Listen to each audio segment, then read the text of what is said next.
chiều lúc này đều đang ùn tắc nghiêm trọng, các bạn không nên đi vào thời điểm bây giờ. Các bạn thân mến, và trước khi tiếp tục với những thông tin giao thông mới hơn thì chúng tôi Very nice traffic in tin Vietnam. về dịch vụ EasyPay của Vinaphone.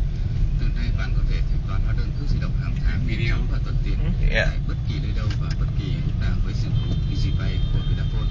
EasyPay cho phép khách hàng là thứ ba trả sau sử dụng thẻ nạp tiền trả trước của Vinaphone để thanh toán cước trả sau cho mình và thanh toán hộ cho Oh, police. bạn chỉ cần soạn tin EasyPay gửi về 9888 tin nhắn hoặc truy cập Yeah. easypay.vinaphone.com. Traffic aid.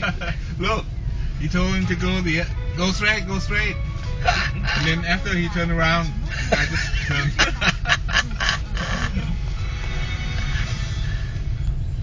What can the police do here?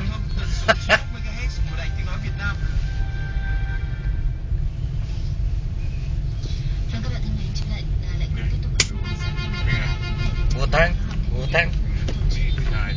Đi thẳng. Yeah, much better. Đang có phải. Đang có những Oh, that's another police. Where's the police? Oh, very good.